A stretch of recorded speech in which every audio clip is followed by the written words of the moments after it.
Hey, what's going on, guys? It's me, Train Man, and welcome back to the Zombie Train, episode 189. 189, yes. This episode is on the Bahamas and Bermuda, and I suppose just a generic overview of the outlying islands there, etc.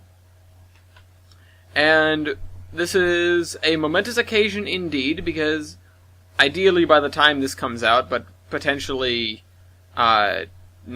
potentially after the time this comes out, because it may take me a little while to assemble the dependency packs, I will be releasing version beta 1.0 of the Iron Horseman Railway.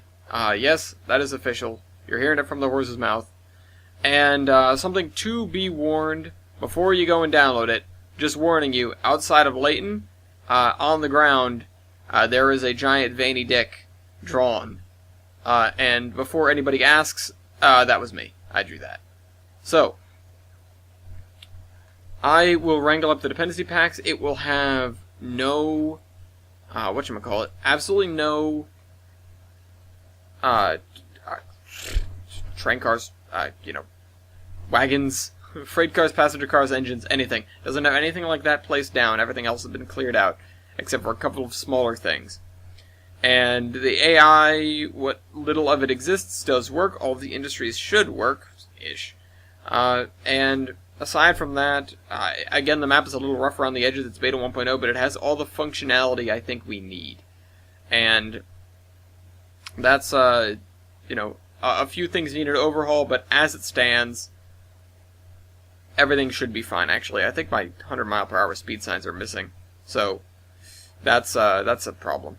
But anyways, I thought I put those back. I might have put those back. I can't recall. Anyways, enjoy version 1.0 of the Iron Horseman Railway when you get it. Anyways, moving on to the actual subject of today's video, I guess. Video.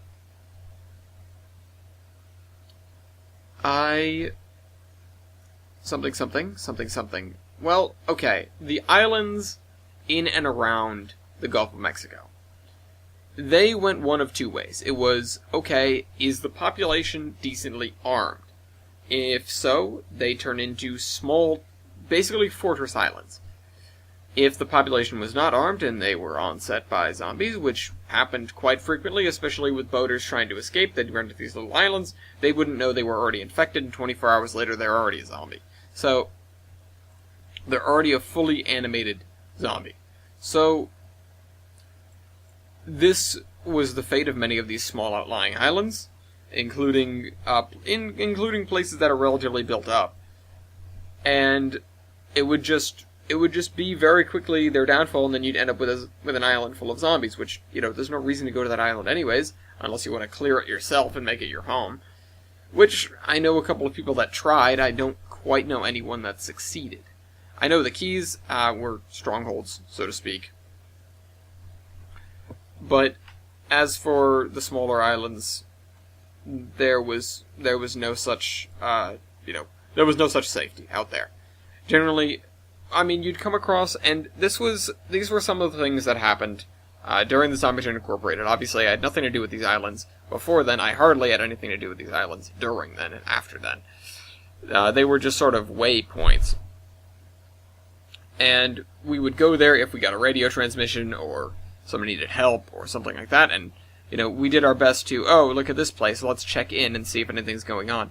That led to a couple of deaths, so it stopped being, let's check in and see if anything's going on. More like, let's see if there's any sort of signs of life, and then check it out. So, I couldn't name to you which ones survived and which ones did not. I remember one in particular which had a moderately deep water port, and it was not a particularly small island. We managed to sort of get the boat ashore. I believe we were probably rocking the Constitution about then. It was a pain. And this would have been, okay, it looks like it was New Providence Island. So, that was one of the few places we got our boat ashore, and there was actually, it turned very quickly. The first time we were there, the locals were very receptive, and they seemed to have weathered the invasion quite well. when we returned, which there was probably a few months in between there, it was completely infested. And I don't even know what made them, or, I don't even know what events transpired there in the meantime. It's just that we went and things were fine, and then we went again and things were most certainly not fine. And that was one of the things that keyed me off to, wow, there are still quite significant problems afoot, so to speak. This, despite everything that we've done, the infection is still spreading, so to speak. And this is something that we looked over. We tried to figure out vectors of infection, stuff like that. Losing New Providence Island, I guess that'd be Nassau. Or Nassau? I guess it's Nassau.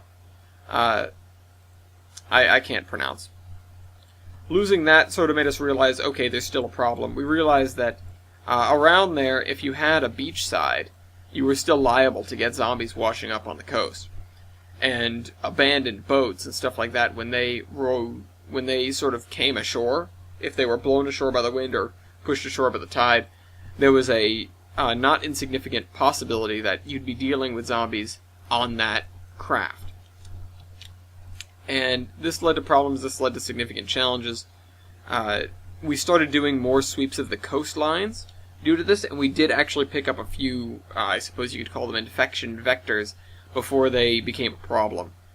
Especially around areas that you figure would be a little bit more lax, especially, like the seaboard of Connecticut, for example, was an area that we did our best to take care of. We sort of got a swath between New Haven and Quonset that was more or less clear of zombies, but then we realized that we can't just defend the borders of it, we have to do internal sweeps more often than we figured. Like I've said, this led us to paying a lot more attention to what was going on inside our zones. The other major islands out there, I don't remember a single one that left a particularly large impression on me, except for Bermuda. And, of course, Bermuda has a lot of superstition behind it, but it is in the middle of nowhere, and it had very little going on. The problem with Bermuda is that, as far as we could tell, and the locals weren't a hell of a lot of help, they didn't really want our attention. They didn't really want anything from us. There's not a particularly good place to put a large boat ashore. And there are a couple, but it's no place that would stick out at you like, oh, this is going to be an easy place to bring up a large bottomed, or, a deep bottomed, I guess, ship, like the USS Constitution. The Constitution drafts 23 feet, and that is fairly significant. And that creates a problem for these smaller islands, because if we can't get a larger ship ashore, we can't do very much in the way of trading, and in the way of help. Like I said, Bermuda didn't really want our help, and it's not as if we were going to get into sort of scuffle with them, but there were some words exchanged that were less than friendly. I was present for some of these. Apparently another captain, or well, not another captain, but the Constitution returned outside of my orders, outside of my direct orders, I might add. It's not like they went back on my orders, and tried to make good with the locals there, and it just didn't work out. No damage was sustained on either side. There was no shooting, but there was plenty of angry glances. The other larger islands in the Gulf, for example, Cuba, Haiti, Jamaica, the Dominican Republic, Puerto Rico, they became very similar to what I've described as south of the border being like. They sort of became very military rule-esque, if they were alive at all. You would see cartels moving in, or, essentially the mob, and taking control. It's not to say that things went smoothly there, but in some cases it was very effective at keeping the population and keeping the infection contained. And that's good. It was good, and I can't say I wasn't happy with that, but I wasn't happy with the way they were doing it. Puerto Rico, though, after going through a very tumultuous time during the beginning of the invasion, and this is a place that we had fairly good contact with, they were sort of our gate to the rest of the larger islands and also to South America. It's not like we did much down there, but they were a stopping off point. Bermuda would have been the other one, but again, they didn't really want to deal with us at all. They were their population had dropped after a significant famine, but they had just managed to sort of get themselves on their feet. Anyways, Puerto Rico, we did dealings with them begrudgingly, and that led to us, sort of being present for their revolution, which, like I was saying, their government was overthrown by a cartel who moved in with significantly more firepower than they could muster, and the entire island was taken under that control and was used as a base of operations for them, and then they sort of moved out, left a power vacuum. Someone very similar came into power, and that's who we were dealing with, because, obviously there were a couple years in there between the Great Panic and between the Zombie Train Incorporated being founded. While we were using them as a stopping off point, it's not like we were immediately present, but we did hear about it, and then we moved in to assist.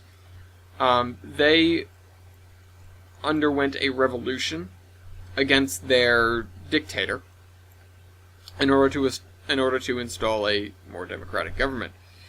Probably because the people there had been used to basically an American-style government and really didn't like how they were being treated. I can't say that the dictator was particularly bad. I didn't really like his way of doing, but he got the job done, and he wasn't, unhumanitarian. They just didn't like him, I suppose. But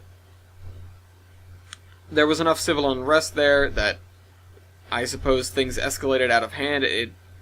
What it appeared to me to be like is they wanted, the people didn't really like him, so he sort of became a bit prickly with the people, became a little bit more military-oriented in order to protect himself and protect his own welfare and protect his family, and the people took this the wrong way. They didn't like the way things were going. They didn't like the way things were becoming militarily, and they, made their outrage known, and instead of actually working with the people, he sort of doubled down.